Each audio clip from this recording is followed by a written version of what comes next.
ప్రభుత్వంలోని అన్ని శాఖలు, విభాగాలు తమ వద్ద ఉన్న డాటాకు సంబంధించి సమగ్ర సమాచారాన్ని ఆర్టీజీఎస్కు అందజేయాలని రియల్ టైమ్ గవర్నెన్స్ శాఖ కార్యదర్శి భాస్కర్ కాటంనేని అధికారులను ఆదేశించారు. డాటా అనుసంధానంతో, డాటా లేక్ రూపకల్పనతో అద్భుత ఫలితాలు సాధించవచ్చని ఆయన అన్నారు. కొన్ని శాఖల నుంచి అసమగ్ర డాటా సమాచారం ఇస్తున్నారని, అది సరికాదని సూచించారు.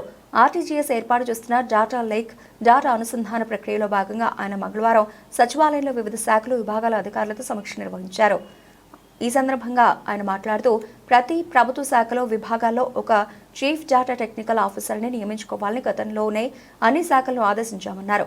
అయితే ఇప్పటికీ కేవలం 202 విభాగాల్లోనే ఈ అధికారులను నియమించుకున్నారని, ఇంకా 136 విభాగాల్లో సిడిటిఓ నియామకం జరగలేదన్నారు. వెంటనే ఈ నియామకం జరగాలన్నారు. తద్వారా డాటా అనుసంధాన ప్రక్రియ సంబంధించి ఆ శాఖతో ఆర్టీజీఎస్ సమన్వయం ఏర్పరచుకోవడంలో ఇబ్బందులు ఉండవన్నారు.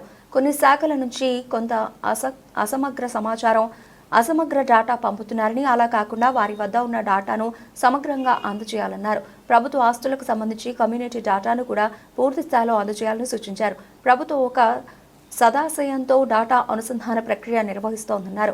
తద్వారా ప్రభుత్వ శాఖల పనితీరు ఎంతో మెరుగుపడుతుందని, ప్రజలకు ఎలాంటి జాప్యం లేకుండా సత్వర సేవలందించేలా శాఖల పనితీరు మెరుగుపరచాలన్నదే ముఖ్యమంత్రి నారా చంద్రబాబు నాయుడు ఆశయమన్నారు.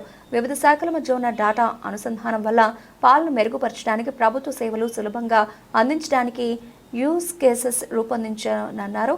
అలాగే శాఖల మధ్య సమన్వయలేమితో కొన్నిసార్లు పనులు జాప్యం అవుతున్నాయన్నారు. కొన్నిసార్లు ఒక పని కావాలంటే ప్రభుత్వంలో 2-3 నెలల సమయం కూడా పడుతోందని, అయితే డాటా అనుసంధానం వల్ల రూపొందించే యూజ్ కేసెస్తో ఆ పని ఎలాంటి జాప్యం లేకుండా కేవలం ఒక క్లిక్తో పూర్తి చేయగలమని, టెక్నాలజీలో ఆ సౌలభ్యం ఉందని, దాన్ని ప్రభుత్వ శాఖలన్నీ సద్వినియోగం చేసుకోవాలన్నారు.